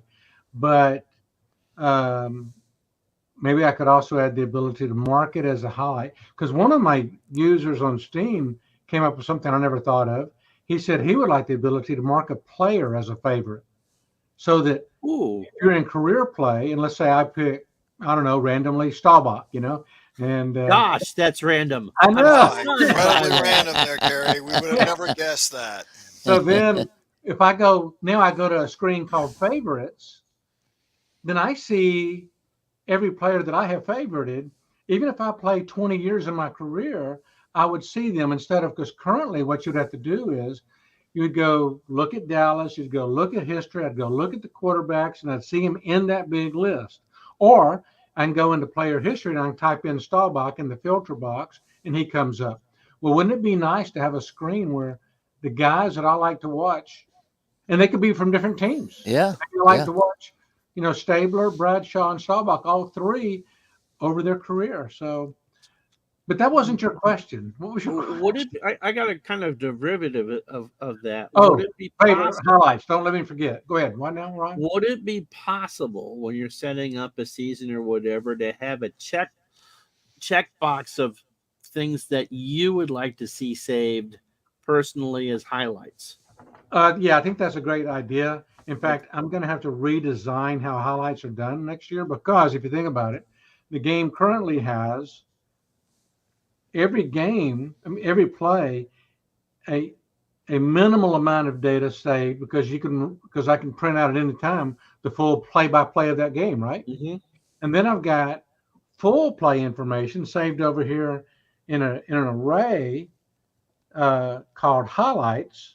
Well, what I want to do is say, okay, let's just step back and redesign it so that every play can be a highlight. And then, like you say, maybe I mark them, or maybe I have a check at the beginning, like you say. I want to see every turnover. I want to see every third and fourth down. Yeah, So right. yeah, That third down I would see. be the one I was thinking of because those are key plays. If you stop a team on third down and they lose the game, that's because Mhm. that would be the reason why.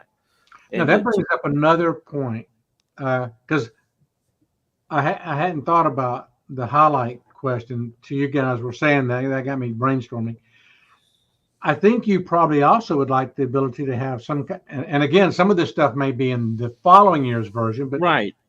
but still, when you say you want to be able to mark it as a highlight, wouldn't it be able to be kind of cool to say, save this to a reel? Yes. So that maybe I've got a highlight from this game, maybe three highlights from this game, and then 4 from this game, but they're all over here. And I think I could do that because all I would do is, well, to show these 3, I load those team images, I show those 3 plays. Now I load the other images to show the next 4 plays. Does that make sense? Yeah. I think, yeah. What we like to do when we do, we like I said, we have a broadcast. So at the end of the game, we tend to go back and take a look at final scores and look at plays, and we almost do like a this week in the NFL with Tom Brookshire and what was the other guy there? Summerall. Pat Summerall. It's like, this week in New Orleans, Dallas went in there, and and then they just kind of show a couple highlights of the game. So I love doing that. It just kind of brings like the whole experience here. Sure. If I want to play a team from the 50s, the 55 Giants, let's just say, and I want to have them play the 2022 Cardinals, let's say. How do I do that? I need to have all those seasons installed, right? To play those teams? And is that possible to play? Mike, do you want to take that or? Yes, it is Okay. possible. Okay. Now so somebody from 55 and somebody from 2022. You need the 55 season. If you got it from the 1950s decade, and the 2022 season from the 2020s decade. There are 2 ways of doing it. If you just wanted a one-off, go into exhibition game and you can Yep. build it. Okay. And what you do is the home and the visitor can be defined by any league file. Okay, so you can make the visitor the 1950, what did you see, 55 Giants, and then the home team That was his idea, by the way. I'm trying to point over at him. Yeah, I just so that you wouldn't have to build your own league. It If was you a just great wanted a idea. one-off, it was just a Yeah. one-off. So, and the game loads the respective uniforms, Mhm. and you can choose between home and away. And there's a button actually on the very bottom, whether you're a visitor or home. You can say use same league as visitor or home. So if you want them to both be 2022, you don't have to like reload all over again that visiting team. You could just click on use this, and then it goes 2022. But then you'll have to reselect the team. So they're there. And if correct me if I'm wrong, Kerry, but the default rule set by default is the home team's rule set for that given year. That's right. So you can modify the rule set if you want. That's And right. it's completely customizable. Like we talked about, you can change the weather. You Maybe can you can't change the go for two. rules. What's Yeah. that?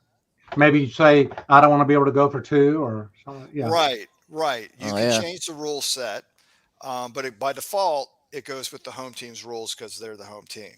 Yeah. So then you just run the game and the respective graphics, whether they've got face masks. It's fun watching teams like in the 40s, in the early 50s that didn't have face masks, taking on somebody that did have Oh face. wow. And you Yeah. can watch it that way.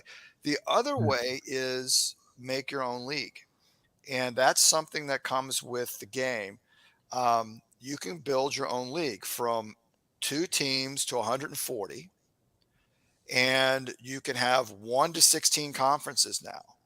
So if you just wanted to build a league with just for argument's sake 2 teams, um, you can go in and select the season first, then the team, and then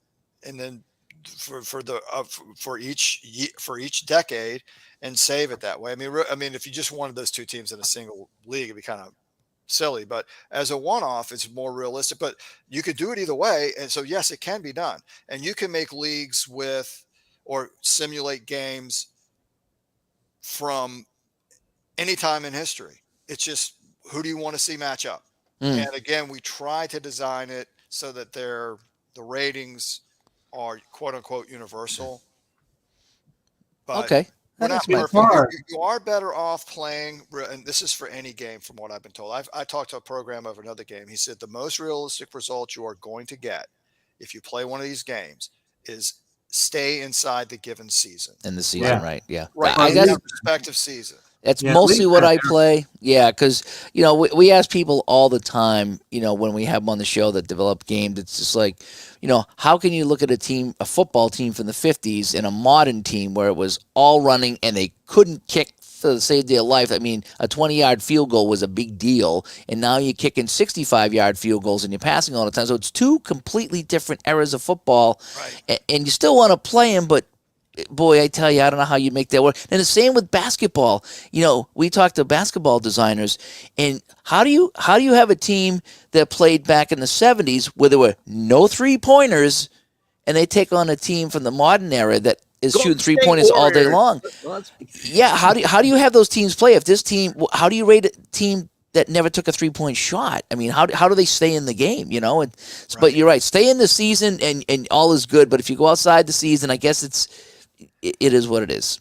Well, and Well, it's tough too because you look at the teams of the 70s and the receivers and quarterbacks didn't get nearly the protection they do now. Oh, yeah, So the rules today's change. numbers, today's numbers are much higher, but I don't think that means they're necessarily better. They're just, well, it's also a combination of the rules too, in that Yep.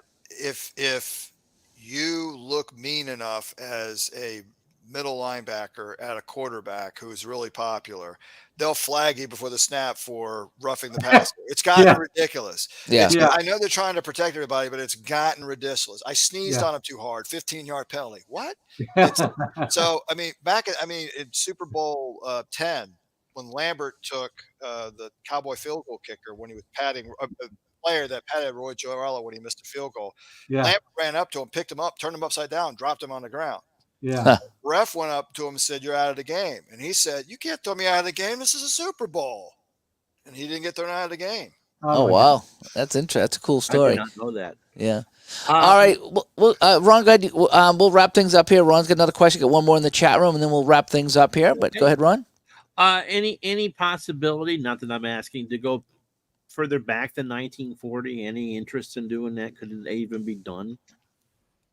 Lee and I have talked about that, and here there are two It's for the things. novelty factor of it, not Well, necessarily. and that's one of the things that was a pro to doing that would be the novelty. Um, the the deal is that there are no statistics that were kept before 1932. Okay. So, and we're using Lee and I are using the stats as a starting point Right. to do this, to try to do it right. We actually have some data that's a frame of reference. So if we were to go back and we were to do it the way we like to do it, it's 32. That's as far back as we would go because there's nothing from 31 That's the back. year of the first championship game, right? I don't 32 or 33. 33, I think. I want to say Okay. it was 33. But Dave so, remembers. and I said to Lee, if we did this, how many people are really going to download it?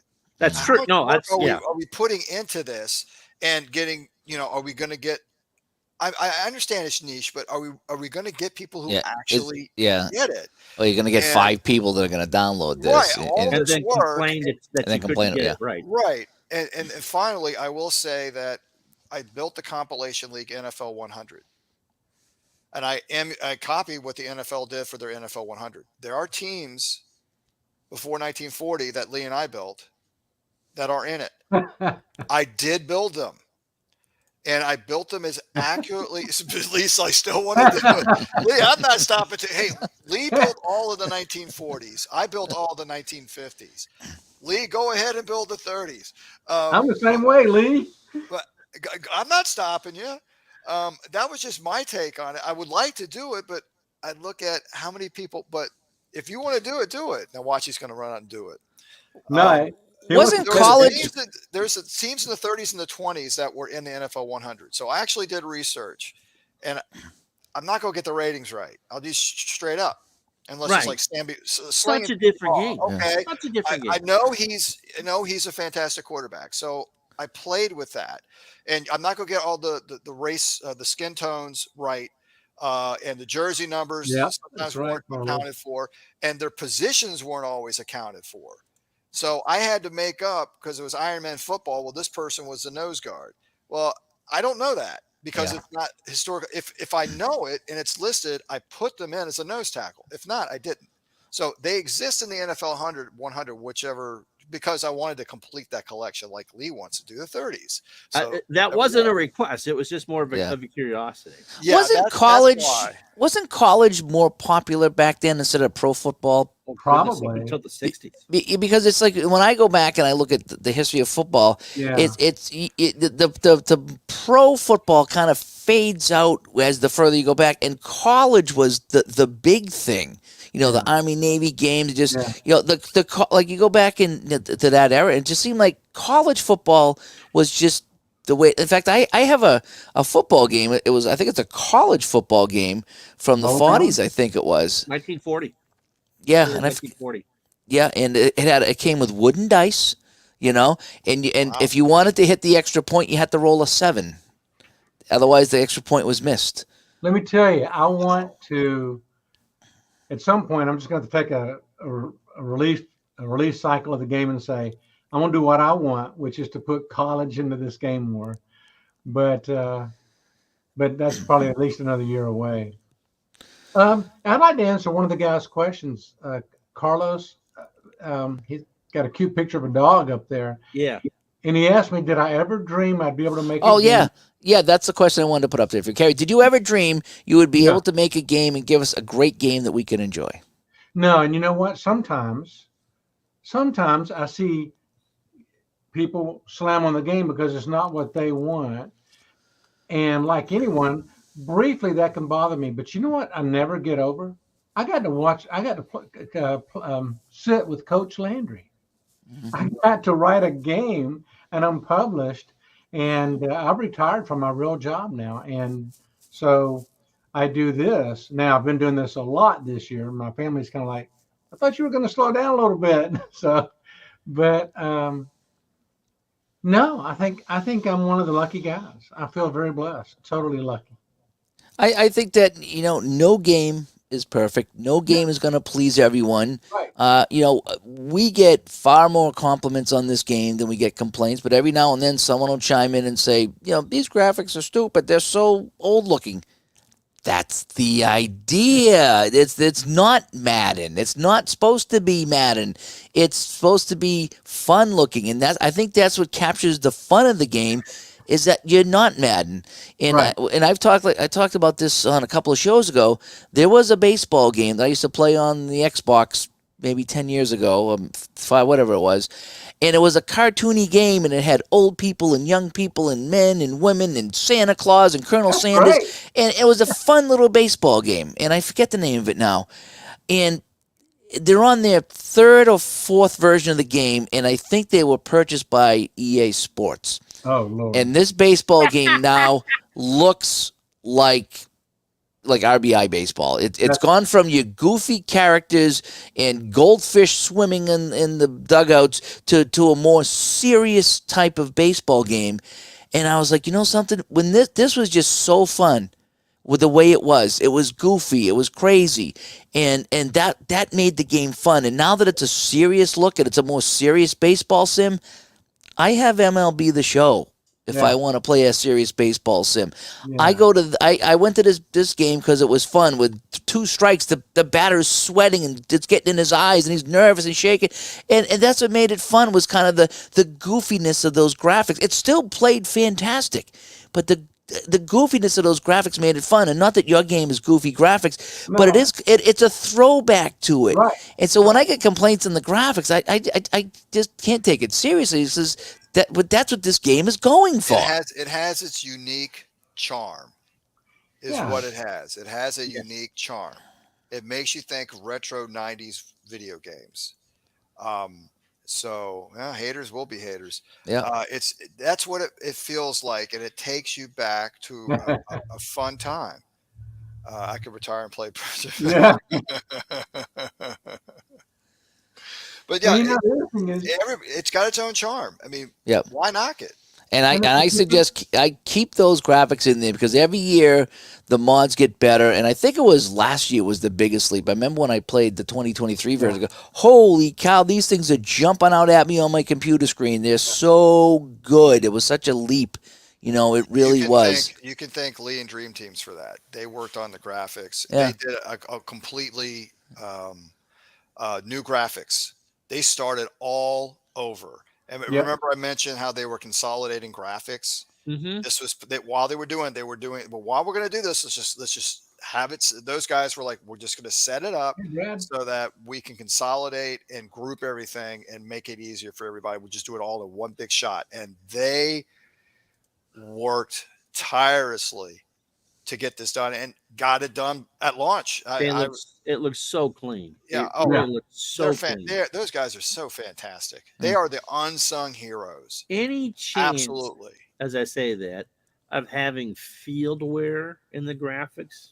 Field wear. Well, yeah, like mud and Oh, rain. the field getting worn down. Yeah, Um, like the field wearing out, as opposed to Yeah, yeah. That's a kind of big effort. it's So that's yeah. I part. mean, I that's would yeah, think it would be a big effort. Lee would But have to yeah, make maybe one a quarter. You could make it worse every quarter. Yeah, And yeah. load a new graphic where it's right. slightly worse every quarter. right. 'Cause But that would just mean now you're quadrupling yeah. all the graphics. Yeah. Well, You're Yeah, we having don't fun want with the that. graphics now. I think I know how we would do it. It would Or if be- it's just a rainy day, by the fourth quarter could be a mud bowl in certain areas, and I think that, and I don't remember, because here's the deal. Originally, I had a football field, and then I could lay these masks on top of it for snow and rain. But I think these guys may have actually created versions. So yeah, I thought about fog, and And I that's know. something I actually pitched to Lee and Carrie. I said, if Yeah, we're going to do these Easter eggs, Could we do one 1988 Chicago and have fog in there? I was like talking about, could we have a layer maybe of the Yeah. what's halfway Maybe blurred? you do an extreme weather button Ooh. where you could have extreme snow, extreme wind, extreme fog, and just have it just be. Just for I mean, fun. Sure. there was a game. I forget what game I played. Maybe it was Madden. Maybe it was Sega Genesis, where you could put ridiculous weather, and the wind would send the kicks everywhere, and it was just hysterically fun. You know Where what you I get mean? so much snow, it just covers all the field markings. Yeah. Yeah, and they had trouble running and catching and kicking. You just everything was like you didn't dare kick a field goal. I think that extreme weather would just be it'd be a fun little silly part of the You game. see Toto Oh. flying through the end. Speaking of that, that's We'll right. have Lee add that as an Easter egg. Speaking of that, real quick, one guy proposed, and I think I could do this. What if in the rules I make it so it's possible for you to say no field goals allowed, no punts allowed, or maybe neither one, uh, just for fun? Now you wouldn't do that. I wouldn't think for a career. You could, but now what I'd have to do is get the AI to think, what do I do now? Yeah, that'd be kind of crazy. Well, right now, if you're on your own 20, you can't kick a field goal. That option's not there. So So, you punt. Yeah. so there must be a way in there to take out the field goal option altogether. Yeah. So what it would have, yeah, because sometimes I try to have the AI on third down to try to pick up half the yards it needs if I know he's going to go for it on fourth down. So I could just, yeah, I could. It would take some work. I made the mistake of setting up a season and had 3 downs checked instead of 4. Yeah. So the first third down, I'm going, well, it's third down, right? Like, well, what do you? Yeah, I know it's third quick down. kick. Yeah. Like, oh, it's third. Oh, wait, it's a 3 down game. Yeah, never mind. Is that in the pretty game? funny. Is quick kick in the game where the quarterback can do a quick punt? Is that in the game? It's not. It's I've not, actually okay. thought about that because when I was in college, they actually did that one time because Well, our team was so Elway bad. and Cunningham did it. Yeah, they Brady did it a couple times. Please don't Danny say White. that. That means we're going to Yeah. have to redo the mods and put in statistics for these guys kicking the ball. Come on, guys. So, Mike, how can we make your life a living hell next summer, right? Hey, I got a question because this comes up every year. In your opinion, and this is a very small sample, but in your opinion, do you think it's worth it this year or next year to change from a 1 to 9 to 1 to 99 ratings?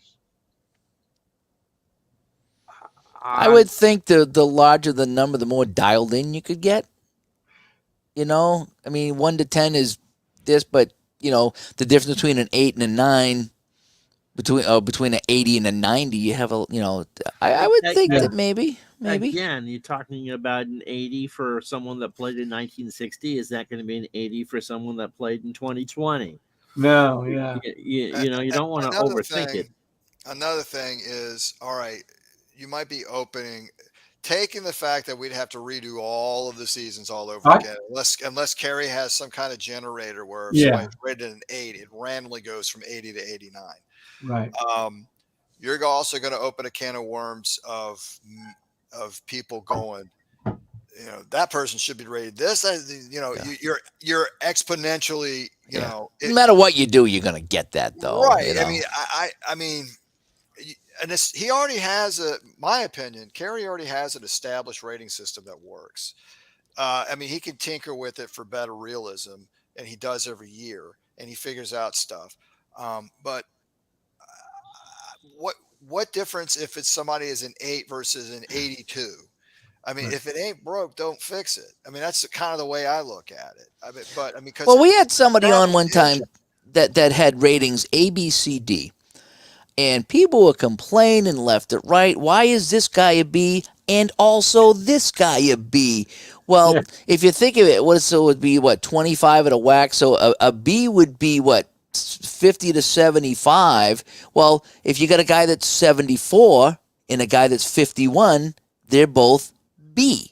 Right. Even though they're far apart. So that was the gripe about the ABCD, and they made an okay point about it. But I mean, sometimes you can get a little too picky, I think. And that's what I'm afraid is going to happen. Thank you, David. It's going to be a big can of worms for Kerry. Yeah, what? My feeling is if I look at all the things I'm trying to do next year, trading players, fantasy draft, change of career structure, all these new stats and awards and everything.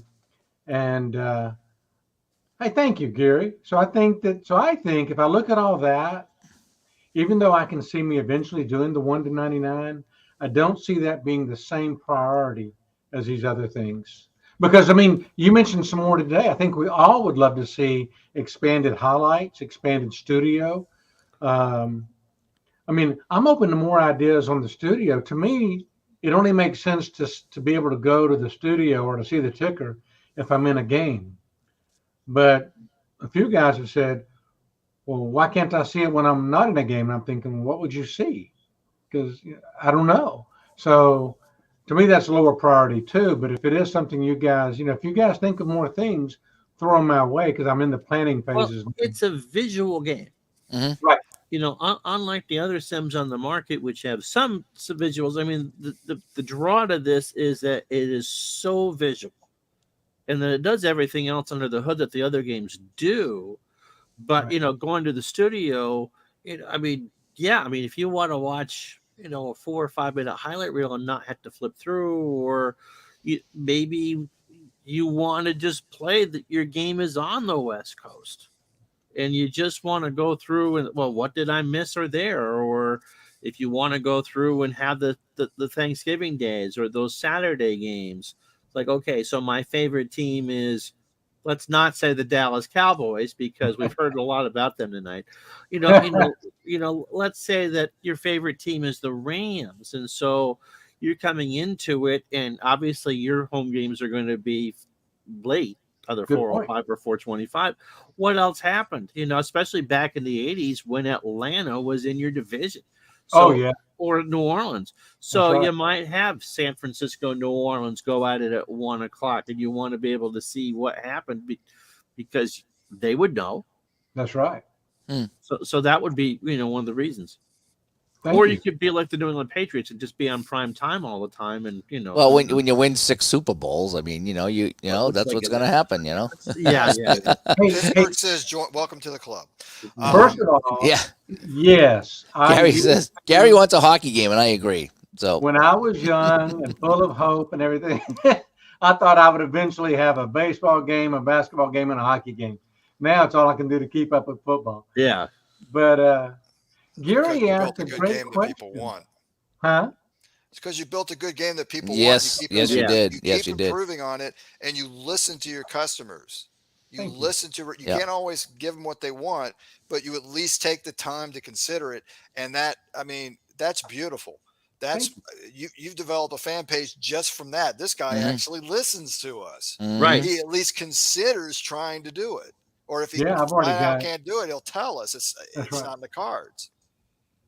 Yeah, I'd like to encourage everybody who gives me suggestions. Be sure to check out next year's games because odds are you're going to see some of your suggestions in there. I do have one I'm going to throw out again. Sure. I don't know how this would be received. I mentioned it before because we were talking about layers with doing the fog bowl. Right. Take out of the game the color signal, the chroma, and have black and white. So if you're doing 1940s, 1950s, maybe some 1960s, you're watching it in black and white. Can we get some cigar smoke to waft across the screen as we do? What's that, Ron? Little cigarette smoke across the screen as you're watching it black and white. Oh, I love that. If you're able to implement video, which is something we had talked about, little crinkles like it's old film. Can we have the crowd clapping like wicked fast? That's right. Have a wave. You remember all the black and white films, the crowd's like. So, Mike, I actually asked that question on the Cocos forum, and nobody had any ideas. One guy has made one suggestion that I look into something, so I'm going to look into that. And now Gary asked a question, and I think that is a big question. I want to improve, ratings. Because in career put that play, up again so we can read that one. Yeah, because hold on. Gary writes, not sure if you've talked about it, but I would love to see some improvements to the team ratings. Part Yeah, of the offseason, sometimes it takes work to get things like defensive stamina and red zone built up. it really does. And this is another one of those things where I'm going to get with the beta testers, and Gary's one of them, and let's brainstorm this because I'm thinking, because currently what happens is it's a net zero. If you want to train defensive stamina, you got to give up something else. Because my thinking was you only got so much time at training camp. Well, what if I gave more points to teams that finished worse the previous season? Right. Oh, so like the draft. Exactly. So that, yeah. So that may be at least a good effort. We could at least try it and see how it works, right? Yeah. So that's one idea. And because there's two things you can do in career at the very end of the off season. You can have training camp, which is the team ratings, and then you can have player training, which is where you pick a few players and put points. Like maybe I want to try to improve Staubach, and if I pick that name again, I want to try to pick Jim Hart, okay? And it would randomly maybe improve his ability on short passes. So yeah. Will your starting tight end be able to date starlets? Yes. That's one guy actually said I should throw in some off-field stuff to the game that affects the game, like maybe one of your starting quarterbacks drunk, or maybe somebody says something really stupid in an interview and now your whole morale's down. I'm not going to do that at this time. What about Max McGee being hung over and then having to be the star in Super Bowl I? I mean, that really did happen. The touchdown pass, the very first one, if I remember correctly. That's a great point. And of course, we have Joe Namath. I mean, he was a party guy, but he showed up for that game, didn't he? He did. There's a great story. You could have him wearing pantyhose in the '68 Super Bowl. I was thinking the same thing. There's a great story of one of the New York writers who was just bebopping around downtown Manhattan the morning of that AFL championship game. This happens to be going through and seeing Namath stumble out of some club. Oh my gosh! 5:30, 6 o'clock in the morning. Oh, Jeepers, really? I didn't know that. Yeah, apparently he played that game against the Raiders quite hungover, and he somehow got it together and won that game. Oh my gosh! That wasn't the Super Bowl, but the AFL championship game. Wow! My gosh! Yeah, those stories back then. Yep, they can't do that stuff now. Almost but as back good then, as Lenny. Now Dawson. it'd all be on your phone, wouldn't it? Yeah. Oh yeah, not as good as Lenny Dawson drinking the Fresca, smoking a cigarette at the half of that first Super Bowl. That was a good one. Yeah. So anyway, we'll wrap things up here. We want to thank everybody that joined us here, and this was actually episode 200 of the Digital to Dice podcast. As we move into we're already in year 5 right now, Ron, right? Yeah, we're in year 5, and we had terrific guests on tonight. We had Kerry Batts, we had Mike in the truck, and we talked Pro Strategy Football 2024, which has really been the only game I've been able to play since I've had my whole solid torn up over here. Studio A and Studio B were kind of a wreck for about a month, but I did manage to play some football games, and it got me through. I got to say, it got me through a tough time because when things are torn up and I had to take everything on this half of the basement and bring it this way, and it just disrupted everything, and it was chaotic, and I was stressed out, and I got to sit and the only thing I couldn't do cards and dice, but I could play things on the computer, and that football game come out just at the right time, and I'm having a blast with it. And so I'll always remember this 2024 version is the one that got me through my whole problem down here with the basement. So we want to thank you guys for joining us here on episode 200. We want to thank everybody that joined in. Yeah, thank you so much on the chat as well. Carlos, thank you so much. Lee, thank you so much for all the nice words, and everybody that joined us here tonight in the chat room. So ways to get a hold of us here as we round out the episode 200. Digitaltodice.com is the website. 978-751-DICE is a way to send us a text. We may not read it on the show. Digitaltodice@yahoo.com is the email, and over on Facebook, facebook.com/groups/digital to Dice, and we have a pretty active group over there, and we posted the link to today's live stream. We were live on YouTube, by the way, in case you're listening to the podcast version of this. We were live tonight on September 30th, 2023 with Kerry and Mike here talking Pro Strategy Football, and so if you're listening to the podcast version, this was live, so you can go back and see all our smiling faces here on the YouTube channel here. I do have some software that might block out Ron. I'm not sure. We'll have to double check. I'll just put like the little Skittles over the top of them there. You know what I mean? So be like a witness protection program. We talked to Ron here, but we can't show his face. You know. Behind the music version of this podcast will be later on, and I've already got my interviews lined up. Okay. SDG says the AI has gotten better. Used to be able to destroy the AI, but not anymore. Actually, I played that kind gentleman in a game. We did a live stream on his channel. Oh, nice. And this was years ago, and he said, I got to be the 83. I have to be 83 Washington. So I'm like trying to think, well, I don't want to take the Raiders Super Bowl. I said, well, let me take Miami. And he destroyed me live. Wow. Oh, I was laughing because I was getting beat so bad. And then my defense finally showed up at the very end, but it was way too late. But it was a lot of fun. Yeah. Don't make the game any more difficult. Or if you do, put a couple different sliders or checkbook, because where it is right now, I am having a blast with it.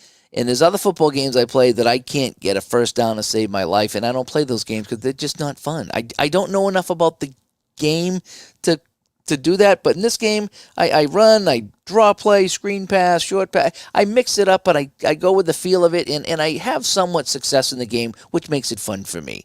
And when you get when you're 3 and out every time in a football game, it's click, go on the next game. I'm going to play hockey. So anyway, thank you so much, guys, for coming on episode 200. All right. Stay with us here. We'll have a little after party, but we're going to sign off right now. And thanks everybody that tuned in. Ron, thanks for joining me on episode 200. As always. All right. Bye-bye. Bye-bye. Did you see Lee's comment? Yeah. 83 Redskins destroyed a lot of teams. Yes, they did. They did.